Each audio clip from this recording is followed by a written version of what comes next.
अस्सलाम वालेकुम स्टूडेंट्स। आज जो हमारा टॉपिक है हम लेसन पढ़ रहे थे जिसका नाम था field and seed bed preparation, यानी कि कित पट फील्ड प्रिपेयर करुन बनाउन तैयार करुन पत हेको अस ग्रो कर सीड्स। ठीक है, सबसे पहले जो हमने शुरुआत की इस चैप्टर की, हमने पढ़ा सीड जर्मिनेशन क्या होता है। हमने पहले पार्ट में सीखा जर्मिनेशन मतलब क्या गो, कम कम चीज़ यमो सहित इफेक्ट पड़ता है किस पे, सीड की जर्मिनेशन पे। अगर टेम्परेचर ठीक रोज जर्मिनेशन गस असल, अगर सॉइल असल आए जर्मिनेशन गस असल, अगर बहुत सारे बाकी इफ़ेक्ट्स हमने पढ़े पुराने चैप्टर में। अब मूविंग टूवर्ड्स हमें इस चैप्टर में आगे ये पढ़ना है। अब हम असली पॉइंट पे आएंगे कि कई हेको इस फील्ड प्रिपेयर करें, कम कम टेक्निक्स कौन कौन से तरीके हैं जिनसे अप्लाई किया जाता है, जो फील्ड पे अप्लाई करते हैं और हम फील्ड को प्रिपेयर करते हैं ताकि फिर हमारा जो क्रॉप है हम इजीली अच्छे से ग्रो कर सके। यानी कि अच्छा मैनेजमेंट पढ़ुन इस पन फील्ड मैनेज करन। ठीक है, तो हमारा आज का टॉपिक जो है वो है टिलेज, यानी फील्ड प्रिपेयर करने खतर, सीड बेड प्रिपेयर करने खतर जो सारी खुद इम्पॉर्टेंट चीज़, बहुत इम्पॉर्टेंट जो रोल प्ले करता है दैट इज़ टिलेज। वो होता है सिंपल, अगर लैंग्वेज में हम बोलेंगे अश ज़मीन तैयार करुन, अश गरीजन वर्ड तैयार करें, तो सारी खुद गोड क्या कर अश चमन बनावा। ठीक है ना, चमन अगर इस बनाओ हम क्या करते हैं, हम ज़मीन खोदते हैं। ठीक है, हम लैंड को तैयार करते हैं, ना कि इस डायरेक्ट सोन लैंड तथ पे करो सीड सो ना, बल्कि पन सॉइल लूज़ करा। ठीक है ना, हम इसको लूज़ करते हैं, हम इसको ब्रेक डाउन करते हैं, हम बड़ी सॉइल या कॉम्पैक्ट सॉइल जो होती है उसको हम लूज़ डाउन करते हैं। ठीक है ना, तथ प्रोसेस वन टिलेज, यानी इस ज़मीन ना खना इस पतीले से लूज़ करो ये ज़मीन, उसके बाद हम इसमें सोइंग करते हैं। ये इसी चीज़ को बोलते हैं टिलेज। टिलेज एक इम्पॉर्टेंट टेक्निक है। ठीक है ना, ये बहुत यूज़फुल है। ठीक है अगर ने टिलेज करो इस कह करो ज़मीन कह खनो इस पत कह करो इस बाकी प्रोसेस, तो नंबर 1 पहला प्रोसेस आता है टिलेज। ठीक है ना, अजन से दाई ज़मीन। ठीक है, सबसे पहले हम क्या करते हैं, हम ट्रैक्टर्स वगैरह यूज़ करते हैं किसके लिए, टिलेज के लिए। ठीक है, इसको टिलेज बोला जाता है जिसमें हम एक लैंड को क्या करते हैं, टर्न्स देते हैं बहुत सारी, हम गुडाई करते हैं ज़मीन की, हम लूज़ करते हैं ज़मीन को, हम एक बड़े बड़े जो जो बड़े बड़े एग्रीगेट्स होते हैं सॉइल के, उनको हम छोटे छोटे सॉइल पार्टिकल्स में ब्रेक डाउन करते हैं। क्यों करते हैं, ताकि फिर हम इजीली इसमें सो कर सके और हमारा प्लांट अच्छे से ग्रो करे।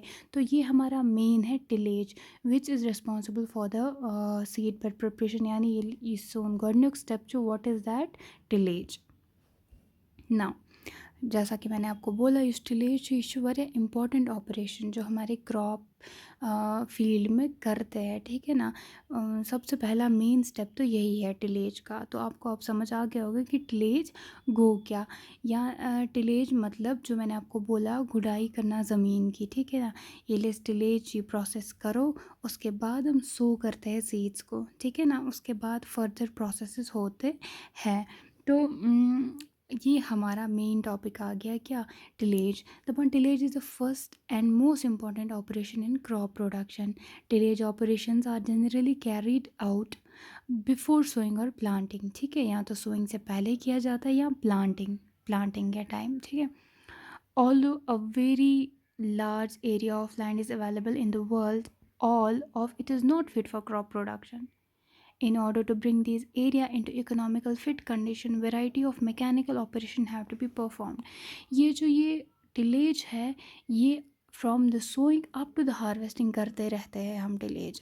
अगर इस फॉर एग्जांपल चमन अखुर तैयार। ठीक है, सबसे पहले हमने टिलेज किया, यानी अस क्या कर हमने गुडाई की ज़मीन की, अस खुन ये ज़मीन ये चमन को रस तैयार, पत करे सोइंग करना सोइंग, ये ली चमन को तैयार, हमने इसको लूज़ बनाया, यानी ये सॉइल जो है ये गई ना यल, तो इसमें इजीली पानी जा सकता है अंदर, इसमें इजीली एयर मूवमेंट एरिएशन हो सकती है अच्छे से। ठीक है, इसमें इजीली न्यूट्रिएंट्स मिल सकते हैं प्लांट्स को। तो ये बहुत इम्पॉर्टेंट ऑपरेशन आ गया हमारे पास। फिर जब हमने सोइंग की, फिर जब हमारा प्लांट ग्रो होता है, फिर हम स्टेप बाय स्टेप टाइमली हम ये टिलेज प्रोसेस कंटिन्यू करते हैं, ठीक है ना। ये soon for example as throw टमाटर फॉर एग्जांपल, ठीक है। तो स्टार्टिंग में टिलेज किया, फिर आहिस्ता आहिस्ता जब हमारा ये जो ये सी टमाटर कुलची ये लिए जब ये बड़ा होने लगता है, तो क्या हम टाइमली क्या करते हैं, टिलेज करते हैं। क्यों? ज़मीन से ये वापस ये हो जाती है, कॉम्पैक्ट हो जाती है, तो इसको लूज़ करने के लिए हम टिलेज प्रोसेस फिर से करते हैं, ताकि इससे एरिएशन अच्छी मिले प्लांट को, इससे वाटर इजीली ट्रांसपोर्ट हो जाए प्लांट को। तो दिस शोज़ कि this is the very important operation for the plant production, ठीक है। अब यहाँ पे एक छोटी सी डेफिनेशन मैंने आपको ये लिखी है यहाँ पे, that is tillage is the mechanical manipulation of soil into favourable condition for plant for crop production. यानी कि टिलेज इलेज करो ज़मीनस मंस, तो टिलेज से क्या होगा, एक क्रॉप के लिए, एक प्लांट के लिए एक फेवरेबल कंडीशन प्रोवाइड होती है, ठीक है। यानी कि इसको वो एसेंशियल चीज़ें मिल जाती है जो एक प्लांट की ग्रोथ के लिए होनी होती है, ठीक है ना। तो इसलिए tillage is a very important operation that must be done in the field preparation. इसके बगैर तो हमारा क्रॉप प्रोडक्शन होने का सवाल ही नहीं पैदा होता। तो this plays a very important role. About 20% of total energy required for crop production is utilized in tillage operation, ठीक है। These operation includes, अब tillage में क्या क्या आता है, plowing, harrowing, mechanical destruction of weeds and soil crust etc. और ये भी है कि टाइमली जब हम गुड़ाई करते हैं ज़मीन की, ये अनवांटेड वीड्स क्या हो गया, ये वो जो अनवांटेड प्लांट ग्रो होता है, तब घास जो हमें यूज़ नहीं होना ये होता है, वो हमारे उनको रिमूव करते हैं हम टाइमली। ये टिलेज करा अनवांटेड यूज मटेरियल चाहता सैनिस फील्ड में, वो भी इससे रिमूव आउट हो जाता है। Now there are some few objectives of tillage, वो क्या क्या है, to obtain deep seed bed suitable for different types of crop, to add more humus and fertility to soil, to destroy and prevent weeds, to aerate the soil for proper growth of plants, to increase water holding capacity of the soil। यानी कि ये useful things है जो किससे हमें provide होती है, bye the help of the tillage operation. Now अब आज टिलेज की फर्दर टाइप्स होती है, ठीक है। प्राइमरी है, सेकेंडरी। तो पहला हमारे पास है conventional tillage method. UC conventional tillage method जो इसमें आता है प्राइमरी एंड सेकेंडरी टिलेज, ठीक है। ये हमें फर्दर डिस्कस करना है, प्राइमरी टिलेज क्या होगा तो सेकेंडरी टिलेज क्या होगा। पहले primary tillage breaks up the soil and buries crop residues. Secondary tillage produces a fine seed bed by a series of operations that break up the soil into smaller pieces, we can say, ठीक है। दपान के जो primary और secondary tillage में क्या difference है, primary जो होता है ये हम पहले करते हैं, ठीक है, इनिशियल टाइम पे स्टार्टिंग में हम करते हैं। इसमें हम सॉइल को ब्रेक डाउन करते हैं, ठीक है। हमारा जो फील्ड होता है शिशुम घड़नो स्टेप, जहाँ पे हमने सॉइल को ब्रेक डाउन किया, और उसके बाद जैसे इस साल हमने कोई क्रॉप ग्रो किया फील्ड में, ठीक है, परचेस हार्वेस्ट करा, ठीक है। हार्वेस्टिंग के बाद कुछ ना कुछ उस फील्ड में रह जाता है उस प्लांट का, ताचे वहाँ वरने क्रॉप रेजिड्यूज, ठीक है ना, जो हार्वेस्टिंग के बाद रह जाता है उस क्रॉप का उस फील्ड पे, तो that is known as the crop residue. इसी क्रॉप रेजिड्यू ये भी भरी हो जाता है, यानी ये जब हम गुड़ाई करेंगे ज़मीन की, जब प्लोइंग करेंगे, जब टिलेज करेंगे, तो ये चीज़ भी रिमूव हो जाती है, ठीक है। ये जो क्रॉप रेजिड्यूज़ है वो भी बरी अप, यानी सॉइल के अंदर बरी हो जाता है, क्योंकि हम 2-3 टर्निंग्स करते हैं सॉइल की, ये ख़त्म भी हो जाता है, प्लस ये मिल जाता है ज़मीन के साथ, सॉइल के साथ, तो वो आ गया हमारे पास primary tillage. While secondary tillage जो होता है फिर जब हमने जो फील्ड प्रिपेयर करना होता है, यानी पत अगर अस चमन छा बनावन, पत अगर हमें फ़रोज़ बनाने हैं, हमें किस तरीके का फील्ड बनाना है, वो आता है सेकेंडरी टिलेज में, ठीक है।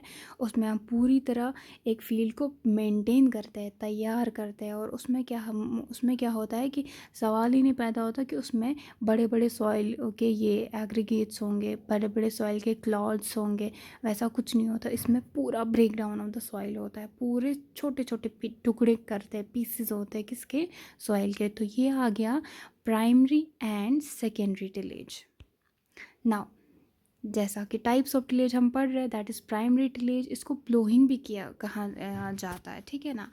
तो दपन the operation perform to open up any cultivable land with a view to to prepare a seed bed for growing crop are termed as primary tillage. तो the operation performed to open up any cultivable land with a view to prepare a seed bed for growing crop, ये हमने discuss किया क्या होता है primary type of tillage, जिसको ploughing भी कहा जाता है। यानी कि हम इनिशियली जो अपने फील्ड को तैयार करते हैं, जो बड़े बड़े सॉइल एग्रीगेट्स को या क्लॉथ्स को या सॉइल को हम ब्रेक करते हैं by the help of the tillage. तो ये ताकि हमें आगे, ये हम किस लिए करते हैं, क्योंकि हमें क्रॉप ग्रो करनी होती है। तो ये चीज़ आ गई किसके अंडर, प्राइमरी टिलेज के अंदर। ये वो ऑपरेशन होता है जो इसलिए परफॉर्म किया जाता है ताकि हमें क्या चीज़ ध्यान में रखनी होती है कि हमें इसमें प्लांट्स को ग्रो करना होता है, ठीक है। तो ये इनिशियल स्टेज आता है प्लोइंग का। ऑप्टिमम टाइम फॉर प्लोइंग, क्या ऑप्टिमम टाइम आता है प्लोइंग का, दैट इज़ सॉइल मॉइस्चर, ये सॉइलस में मॉइस्चराइज होता 25 to 50%, तब ये सही टाइम होता है कि हम सॉइल को प्लो करें, ठीक है, हम टिलेज प्रोसेस करें। डेप्थ ऑफ प्लोइंग यानी कोता किस गहराई में हमें गुडाई करनी है ज़मीन की, किस गहराई में टिलेज करना है, किस गहराई में प्लोइंग करनी है, वो होता है tap root system, depth, fibre root system, shallow ploughing. यानी कि रूट सिस्टम के हिसाब से हमें कौन सा क्रॉप ग्रो करना है, उस क्रॉप के रूट्स के हिसाब से हमें क्या करना है, ये प्लोइंग करनी है, ठीक है ना। हम अगर किचन गार्डन में करें, हम ज़्यादा डीप नहीं करते हैं प्लो, क्योंकि हमें पता होता है हमारे जो वेजिटेबल्स है किसका किस तरीके का रूट सिस्टम है, तो उस हिसाब से हम करते हैं प्लोइंग, ठीक है ना। तो depth it varies among the crops, जिनका टैप रूट सिस्टम होगा उनको उनमें ज़्यादा डेप्थ की ज़रूरत होती है, वाइलेज जिनका फाइब्रस रूट सिस्टम होगा उनमें ज़्यादा डेप्थ की ज़रूरत नहीं होती है। कितनी प्लोइंग करनी चाहिए, ये टाइप्स ऑफ सॉइल जो हमने पढ़ा था, हैवी सॉइल या लाइट सॉइल, हैवी में 3 से 5 बार हमें प्लोइंग करनी होती है, वाइल एज लाइट सॉइल्स में 1 से 3 बार करनी होती है। अब सिलेक्शन ऑफ प्लो, यानी कि ये जो हम प्लोइंग करते हैं ये किस पर डिपेंड होता है कि ये सोन depends on the purpose, soil condition and nature of the weed problem, ठीक है ना। प्लोइंग हमें किस तरीके से करनी, ये तो सारा डिपेंड होता है सॉइल कैसा है, इसमें वीड्स जो है यानी अनवांटेड प्लांट है वो किस तरीके के हैं, ज़्यादा बड़े हैं, ज़्यादा छोटे हैं, हमारा सॉइल कॉम्पैक्ट है, सॉइल की कंडीशन क्या है, उस हिसाब से हम डिसाइड करते हैं कि हम किचन गार्डन में ट्रैक्टर यूज़ नहीं करेंगे, है ना। या इसका कोनो पैडी फील्ड जो है, हमारा राइस फील्ड जो है दाएं ज़मीन से तक बेमोने इस पाने करने की टोंगर से था कोने इस टाइप पाने गुड़ई करत के, है ना। क्यों ऐसा कोनो पाने ज़मीन करे थी, डिपेंड होता है कि हमें पैडी फील्ड में ट्रैक्टर का यूज़ करना है, वाइल एज किचन गार्डन में हम मैनुअली कर सकते हैं। तो ये डिपेंड होता है कि सॉइल का टाइप क्या है, किस तरीके का क्रॉप हमने यूज़ किया, या वीड्स यम छ कोता मुश्किल छ, वीड्स किस तरह के हैं, बड़े हैं छोटे हैं, तो ये डिपेंड है।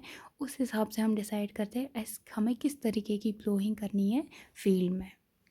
नाउ अब कुछ इम्प्लीमेंट्स है that are use for the tillage operation, वो क्या है, आप यहाँ पे मैंने लिखे हुए हैं कुछ, वुडन और इंडिजीनियस प्लो है, ठीक है, डिस्क प्लो है, मोल्ड बोर्ड प्लो है, और स्पेशल प्लोज है यहाँ पे कुछ इनके नाम दिए गए हैं, ठीक है। ये डिफरेंट टाइप्स ऑफ प्लो है जिससे हम प्लोइंग करते हैं अपने फील्ड में, ठीक है। तो ये यहाँ पे ये आ गया। उसके बाद पडलिंग, पडलिंग से आप अब ये टर्म में भी अभी आपने सुनी ना हो, बट आप सब इसे मुखातिब होंगे कि पडलिंग का मतलब क्या होता है। पडलिंग जो होता है ये मोस्टली पैडी फील्ड में होता है, ठीक है ना। Puddling it is a tillage system, ये तो टिलेज का ही एक पार्ट है, ये है टिलेज का part, in which soil is repeatedly प्लोड and Herod under the submerged conditions. It can also be defined as the process of breaking down soil aggregates into uniform mud, softened soil for transplanting and less permeable to water. Puddling occurs eight moisture. हम क्या करते हैं, puddling जो होता है इसमें हम field को अंडर सबमर्ज्ड कंडीशन में रखते हैं, यानी कि ये जो हमारा फील्ड होता है उसमें पानी होता है। क्या होता है? पानी होता है। इसमें हम रिपीटेडली इसमें ब्लो किया जाता है। यहाँ पे पिक्चर्स में मैंने शो कराया है यहाँ पे कि किससे ये ब्लोइंग होती है, ठीक है ना। तो इसमें क्या होता है, फील्ड में पानी ऑलरेडी हमने रखा हुआ होता है, ठीक है। इसमें ब्लोइंग की जाती है तो फिर ताकि जो ये सॉइल है यहाँ पे, जो बड़े बड़े एग्रीगेट्स है, ये जो बड़े बड़े क्लॉथ्स है सॉइल के, ये ब्रेक डाउन हो जाए। ये कंटिन्यू पडलिंग की जाती है ताकि इस आमजी ज़मीन है इस हार्ड, ये जो मड बना, ये सॉफ्ट हो जाती है ये मिट्टी, ठीक है। हमने अगर पैडी फील्ड में आप देखोगे आपको इससे क्लियर हो जाएगा। अशुद्ध हमारा जो पैडी फील्ड होता है उसमें पानी होता है, ये आप लोगों ने देखा होगा। तो तच दान चवाया या मशीन्स का भी यूज़ होता है, ठीक है। उधर क्या हमारा मकसद होता है, ये सुन ज़मीन से सगळे सॉफ्ट गसुन, ताकि फिर जो हमारा ये थल आसान ला गई वो ईज़िली उसके अंदर ये जो सॉफ्ट एंड सॉइल होता है, ये जो मड होता है, वो ईज़िली हम उसके अंदर फिर ट्रांसप्लांट करते हैं। यानी कि नर्सरी पेटल से थाल से वहाँ थाल लिए फिर जब वो फील्ड्स में लगाई जाती है तो तब क्या होता है, वो इजीली प्रोसेस बन जाता है हमारा प्लांट ग्रो करने का, ठीक है ना। तो प्लोइंग यहाँ पे जो ये पडलिंग आ गया, that is a type of the ploughing. इसमें ये चीज़ याद रखनी है कि इसमें हम फील्ड जो होता है that is in the submerged condition, यानी मॉइस्चर कंडीशन में होता है। वहाँ पानी प्रेजेंट होता है, वहाँ हम एनिमल्स का भी यूज़ कर सकते हैं, मशीन्स का भी यूज़ कर सकते हैं, या ह्यूमंस खुद कर सकते हैं। इसमें मेन मकसद ये होता है कि बड़े बड़े क्लॉथ्स को हमें ज़मीन को सॉफ्ट करना होता है। मड यानी मुद ह्यूच आसानी है, ठीक है। तो मड बहुत नरम सॉइल बनानी है ताकि फिर जब ट्रांसप्लांटिंग हो फिर क्या करते हैं हम, फिर इजीली इसमें हम प्लांट अपना लगाते हैं। तो ये आ गया पडलिंग, जो एक टाइप है किसका, टिलेज का। लेवलिंग, लेवलिंग मतलब ये इंडिकेट करता है कि इसमें हम फील्ड को लेवल करते हैं, ठीक है ना। इसमें अप डाउन नहीं होता है फील्ड, इसमें हमारा फील्ड पूरा प्लेन होता है। यानी द प्लोड फील्ड में be big piece of soil called crumbs, they need to be broken into smaller pieces with a plank. The field is leveled for sowing as well as for irrigation purpose with the help of the leveler. The leveler is drawn by animals or by a tractor. यानी कि हमें जो इस field prepare करा, इसमें हम field तैयार करते हैं by the levellers, by the tractors, by the help of the animals. तो इसमें जब लेवल होता है हमारा लैंड, इसमें भी बड़े बड़े जो पीसेस होते हैं सॉइल के वो ब्रेक डाउन हो जाता है, ठीक है ना। Break down into smaller pieces. उसके बाद ये लेवलिंग के बाद सोइंग की जाती है, या ये है का लेवलिंग फिर इसके ये इस तरीके से की जाती है। ये डिपेंड होता है इरिगेशन पे भी। एक्चुअल लेवल पहले हम फील्ड को लेवल करते हैं, उसके बाद सोइंग होती है, इरिगेशन भी होता है, ठीक है ना। But all this is done by the help of the levellers. यहाँ पे हमने एक पिक्चर में दिखाया है एनिमल्स यूज़ होते हैं फॉर लेवलिंग द लैंड, दूसरे में ट्रैक्टर, तीसरे में भी ट्रैक्टर है, बट इसके पीछे ये कुछ लेवलर सा लगा है, एक हैवी मटेरियल, जिससे जो हमारा लैंड है वो प्लेन हो जाता है, इसका लेवल बराबर होता है। लेवल बराबर हो, इसमें अप डाउन नहीं होता है लैंड में।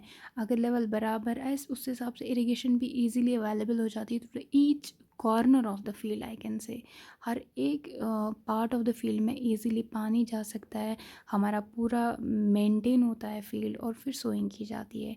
ये सब आ गया किस में, प्राइमरी में हमने ये पढ़ा। तो अभी हमें इसके बाद पढ़ना है सेकेंडरी, इंशाल्लाह वो हमारे नेक्स्ट क्लास में होगा।